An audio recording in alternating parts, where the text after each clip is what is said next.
بسم اللہ الرحمن الرحیم۔ فصاحت کلمہ کی تعریف میں تین چیزیں ذکر ہوئی تھیں کہ کسی بھی کلمے کو مفرد کو فصیح اس وقت کہیں گے جب وہ ان تین چیزوں سے خالی ہوگا۔ وہ تین چیزیں، ان میں سے پہلی چیز تھی تنافر، کہ اس میں تنافر نہ پایا جائے، یعنی زبان پر وہ بھاری نہ ہو، زبان پر اس کی ادائیگی مشکل نہ ہو۔ اور دوسرا تھا مخالفت قیاس، اور تیسرا ہے غرابت۔ تو مخالفت قیاس کیا چیز ہے، اس کی تعریف کر رہے ہیں۔ وہ مخالفت القیاسی کون الکلمتی غیر جاریۃ علی القانون الصرفی، کلمے کا صرفی قانون کے خلاف ہونا۔ کوئی کلمہ صرفی قانون کے خلاف ہوگا تو وہ کلمہ پھر غیر فصیح ہو جائے گا۔ یہ چیزیں نہیں پائی جائیں گی تو کلمہ فصیح ہوگا، اور اگر ان میں سے کوئی چیز پائی گئی تو غیر فصیح ہو جائے گا۔ یہ کہا تھا نا، فصاحت الکلمہ کی تعریف میں یہ کہا تھا کہ کلمہ جب تین چیزوں سے خالی ہوگا تو پھر فصیح ہوگا۔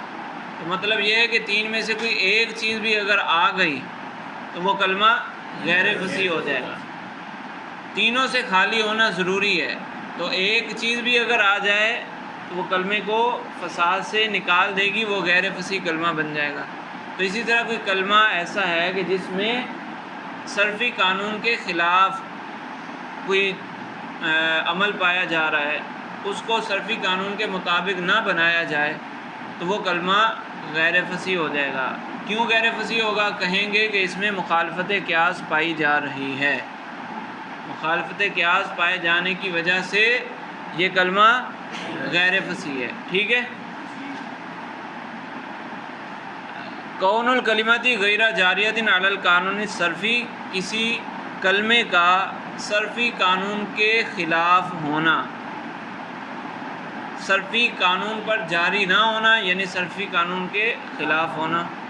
کا جمع بوکن علی بوکات، کہہ رہے ہیں بوک کی جمع بوکات اگر بنائی جائے تو یہ صرفی قانون کے خلاف ہے۔ صرف کہتی ہے کہ اس کی جمع بنانی ہے بوک کی، تو دو طرح جمع بن سکتی ہے، دو جمع ہوتی ہیں، ایک جمع قلت ایک جمع کثرت۔ تو جمع قلت بنانی ہو تو وہ ابواق آتی ہے، بوکات نہیں آتی، ابواق آتی ہے۔ تو اگر جمع قلت مراد ہو اور لفظ اس کے لیے بوکات لکھا جائے تو بوکات تو جمع کثرت ہے، مراد جمع قلت اور لفظ کون سا ذکر کر دیا؟ جمع کثرت والا۔ تو یہ صرفی قانون کے خلاف ہو گیا، اس لیے یہ کلمہ غیر فصیح ہوگا۔ فی قول المتنبی، متنبی ایک شاعر ہے عرب کا۔ یہ دلائل جو دیے جاتے ہیں عربی زبان میں، لغت کے اعتبار سے جو دلائل دیے جاتے ہیں یا مثالیں پیش کی جاتی ہیں، وہ عموماً عربی شاعروں کے کلام سے لی جاتی ہیں، کیونکہ اس دور میں عربوں کا جو دور تھا، دور اسلام سے پہلے کی بات کریں، دور جاہلیت میں شعر و شاعری بہت زیادہ پائی جاتی تھی، نثر نہیں پائی جاتی تھی، شعر و شاعری زیادہ پائی جاتی تھی۔ اور دور جاہلیت کے جو عربی تھی وہ خالص عربی تھی، اور ان لوگوں میں سے بھی پھر کچھ لوگوں کو خاص مرتبہ حاصل تھا اچھا کلام کرنے میں، تو وہ بہت سارے شعراء مشہور ہیں۔ وہ آپ کچھ پڑھیں گے تو یہ جو آپ کے پاس تاریخ ادب عربی ہے کتاب، اس میں بھی اس کی تفصیل کچھ موجود ہے، اگر آپ مطالعہ کرنا چاہیں تو اس کو دیکھ سکتے ہیں۔ وہ جو انہوں نے مختلف دور بنائے ہوئے ہیں، مختلف درجے بنائے ہوئے ہیں نا، طبقے، کہ فلاں طبقہ پھر فلاں طبقہ، پھر شاعروں کے نام بھی لکھے ہوئے ہیں، تو وہاں تفصیل سے معلوم کیا جا سکتا ہے۔ انہی شعراء میں سے ایک شاعر ہے متنبی، یہ مشہور شاعر ہے عربوں کا۔ تو اس کا ایک شعر ہے، فَإِن يَكُ بَعْضُ النَّاسِ سَيْفًا لِدَوْلَةٍ فَفِي النَّاسِ بُوقَاتٌ لَهَا وَطُبُولُ۔ یہ ایک بادشاہ سیف الدولہ اس کا لقب تھا، اس کی تعریف میں اس شاعر نے یہ شعر لکھا۔ یہ ویسے دور جاہلیت کا نہیں ہے، یہ بعد کا ہے۔ متنبی جو ہے دور جاہلیت کا نہیں ہے، بعد کا ہے، ویسے میں نے آپ کو بتایا کہ دور جاہلیت میں شعر و شاعری عروج پر تھی، تو اور پھر آہستہ آہستہ اس میں کمی آتی گئی، تو سب سے جو زیادہ درجہ حاصل ہے وہ دور جاہلیت کے شعراء کو حاصل ہے۔ اچھا، متنبی نے سیف الدولہ جو ایک بادشاہ تھا اس کی تعریف کرتے ہوئے یہ شعر کہا، فَإِن يَكُ بَعْضُ النَّاسِ،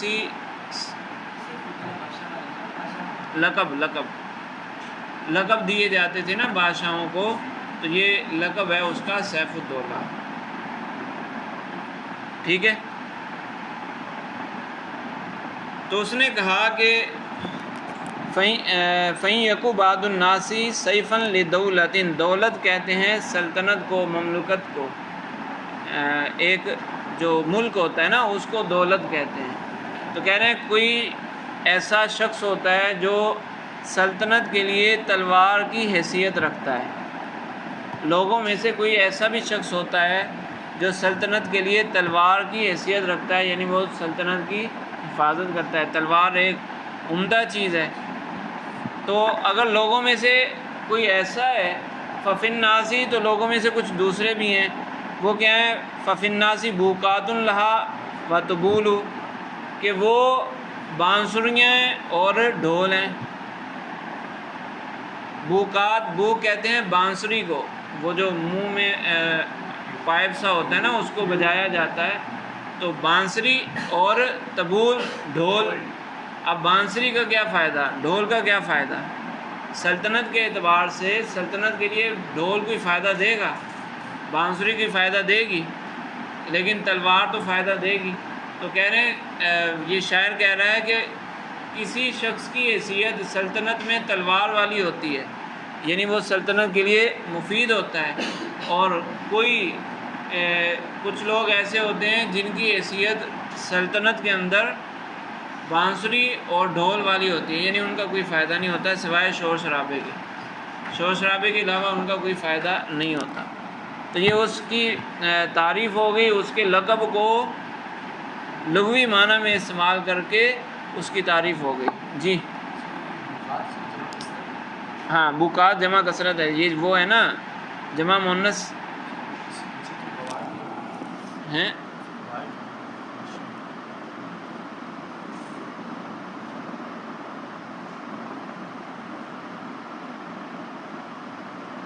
اچھا صحیح ہے، جمع کثرت اس کی بوائق آئے گی، بوقات اس کی جمع آتی نہیں ہے، اس کی جمع بوقات نہیں آئے گی، اگر جمع کثرت لانی ہے تو بوائق، اور جمع قلت لانی ہے ابواق، ٹھیک ہے۔ وَقَا مَوْدَدَةٍ فِي قَوْلِهِ، اسی طرح دوسرا شعر ہے، اس میں اس نے کہا اِنَّ بَنِیَّ، بے شک میرے بیٹے، لَلِعَامٌ کمینے ہیں، زَہَدَةٌ کنجوس ہیں، مالی فی صدورہم من موددۃ، ان کے دلوں میں میرے لیے کسی قسم کی محبت نہیں ہے۔ اب موددہ صرفی قانون کے مطابق کیا ہونا چاہیے؟ مودہ، دو ہمجنس حرف جمع ہوئے تو اس کا ادغام ہو جاتا ہے نا، یہ مودت ہی لفظ استعمال ہوتا ہے، لیکن اس نے شعر کے اندر اس کو توڑ دیا، تو یہ صرفی قانون کے خلاف ہوا، لہذا یہ کلمہ غیر فصیح ہو گیا، ٹھیک ہے۔ والقیاس مودۃ بالادغام، قیاس یہ کہتا ہے کہ اس کو ادغام کے ساتھ مودہ پڑھا جائے، ٹھیک ہے۔ تو بہرحال کوئی بھی صرفی قانون کے خلاف کلمہ ہوگا تو وہ کلمہ فصیح نہیں کہلائے گا۔ لیکن ایک بات اس میں یاد رکھیں، اگرچہ وہ آگے بڑی کتابوں میں آئے گی، کہ اس سے مراد وہ شاذ نہیں ہے، بعض صرف کے اندر شاذ الفاظ بھی ہوتے ہیں نا، صرف کے اندر شاذ ہے تو وہاں آپ پڑھتے ہیں کہ شاذ کا معنی کیا ہے؟ خلاف قیاس، تو وہ پھر غیر فصیح نہیں ہوتے۔ جو صرفیوں نے شاذ جس کو کہہ دیا وہ غیر فصیح نہیں ہوں گے، کیونکہ وہ عرب میں استعمال ہی ویسے ہوتے ہیں۔ خلاف قیاس کا مطلب ہے کہ عربوں وہاں پر صرف کے اندر خلاف قیاس کا مطلب یہ ہے کہ عربوں کی زبان میں یہ اسی طرح ہی استعمال ہوتا ہے، جب اسی طرح استعمال ہوتا ہے تو پھر وہ کلمہ غیر فصیح نہیں بنے گا۔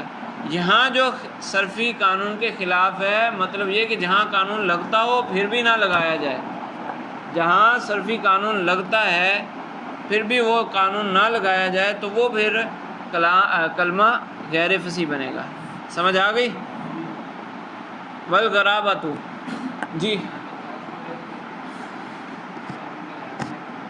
جی ہاں ہاں، شعر میں اگرچہ وزن شعری کی وجہ سے کچھ تبدیلیاں ہو جاتی ہیں، لیکن کھلی چھٹی نہیں ہوتی کہ جو مرضی کرتے رہو۔ اور دوسرا کہ وزن شعری کی وجہ سے اگر کچھ تبدیلیاں کر دی ہیں تو اس سے یہ کہاں لازم آتا ہے کہ وہ فصیح بھی رہے گا۔ شعر ہے تو وہ فصیح ہونا اس کا لازم تو نہیں ہے نا، غیر فصیح بھی تو ہو سکتا ہے۔ تو اگرچہ وزن شعری کی وجہ سے اس نے اس کو درست کیا ہے، وزن شعری بنانے کے لیے مؤد ادا کیا، لیکن چونکہ صرف کے قانون کے خلاف ہے لہذا یہ غیر فصیح ہی کہلائے گا۔ ٹھیک ہے جی۔ کلمہ کے فصیح ہونے کی تیسری شرط یہ تھی کہ کلمہ غرابت سے خالی ہو۔ غرابت کا کیا مطلب ہوتا ہے؟ فرماتے ہیں کون الکلمتی غیر ظاہرۃ المعنی، کہ کلمے کا معنی واضح نہ ہو۔ یہ جو لفظ ہے اس کا معنی واضح نہ ہو، یعنی ایک تو عام استعمال میں نہیں ہے، استعمال میں بھی نہیں ہے، اور لغت میں ڈھونڈنے لگے تو لغت میں بھی نہیں ملا۔ جیسے آپ مطالعہ کر رہے ہوتے ہیں، عربی بات پڑھ رہے ہیں تو کچھ لفظ تو وہ آتے ہیں جو کثرت سے استعمال ہوتے ہیں، لیکن درمیان میں کوئی ایسا لفظ آ جاتا ہے جو آپ کے لیے نیا ہوتا ہے، تو پھر آپ اس کے لیے کیا کرتے ہیں؟ لغت دیکھتے ہیں، منجد جو چھوٹی لغات ہیں، چھوٹی لغات یہ منجد، مصباح اللغات وغیرہ، اس کو دیکھتے ہیں، وہاں وہ لفظ مل جاتا ہے، وہاں وہ لفظ مل جاتا ہے، تو یہ تو مسئلہ نہیں ہے۔ لیکن اگر کوئی ایسا لفظ آ جائے کہ آپ نے منجد میں دیکھا، مصباح اللغات میں دیکھا، اس جیسی چھوٹی دیگر کتابوں میں دیکھا تو وہاں بھی یہ لفظ نہ ملا، تو پھر یہ ہو جائے گا غریب لفظ۔ ٹھیک ہے، اس میں غرابت پائی جا رہی ہے کہ اس کا معنی ویسے بھی واضح نہیں ہے اور لغت سے بھی ہمیں نہیں مل رہا، تو یہ کلمہ غریب ہو جائے گا، اور غریب ہونے کی وجہ سے پھر غیر فصیح ہو جائے گا۔ والغرابۃ کون الکلماتی غیر ظاہرۃ المعنی، کہ جو اپنے معنی پر واضح طور پر دلالت نہ کرے، جیسے تقاء، اگر اس کو منجد میں ڈھونڈیں گے تو آپ کو نہیں ملے گا، اس کا معنی ہے اجتماع، اور افرنقع اس کا معنی ہے انصرفا۔ انصرفا تو آپ کو مل جائے گا لغت میں، لیکن افرنقع اس کا ملنا مشکل ہے۔ اور اطلقما یہ اشتدہ کے معنی میں ہے، اشتدہ یہ تو لغت میں مل جائے گا، لیکن اطلقما یہ لغت میں نہیں ملے گا۔ ٹھیک ہے، معنی اس کا بڑی لغتوں میں بعض اوقات مل جاتا ہے، بعض اوقات یہ بڑی لغتوں میں موجود ہوتا ہے، بعض اوقات بڑی لغتوں میں بھی موجود نہیں ہوتا۔ یہ پھر تفصیل بڑی کتابوں میں ہے اس کی، یعنی بلاغت کی جو بڑی کتابیں ہیں نا، وہاں پھر اس کی قسمیں بنائیں گے، غرابت کی قسمیں بنائیں گے، وہاں پھر تفصیل آئے گی۔ جی اب وہ بتا تو رہا ہوں کہ آگے جو بلاغت کی کتابیں ہیں وہاں اس کی مزید تفصیل ہوگی، تو دو قسمیں بنائیں گے، پھر بتائیں گے کہ یا تو یوں معلوم ہوگا یا یوں معلوم ہوگا۔ صحیح۔ تقاقع کا معنی ہوا اجتماع، افرنقع کا اجتماع کا مطلب جمع ہونا، اور افرنقع انصرفہ کے معنی میں انصرفہ کا مطلب پھر جانا، پھرنا۔ اطلقما اشتدہ کے معنی میں ہے، اشتدہ کا مطلب سخت ہونا۔ سمجھ آ گئی؟ چلیں، یہ پوری ہو گئی فصاحت الکلمہ کی تعریف اور اس کے اندر موجود الفاظ کی وضاحت پوری ہو گئی۔ اب آپ کو سمجھ آ گیا کہ کلمہ فصیح کب بنے گا؟ جب وہ پہلی شرط کیا ہے کہ زبان پر بھاری نہ ہو، اس کی ادائیگی کرنا مشکل نہ ہو۔ پہلی شرط یہ ہے کہ وہ ادا کرنے میں مشکل پیش نہ آئے، دوسری شرط یہ ہے کہ صرفی قانون کے مطابق ہونا چاہیے، تیسری شرط یہ ہے کہ عام استعمال میں ہو، یعنی لغات میں، چھوٹی لغات میں اس کا معنی مل جاتا ہو، تو ایسا کلمہ کلمہ فصیح کہلائے گا. اس کے علاوہ جو کلمات ہوں گے وہ غیر فصیح ہوں گے. جی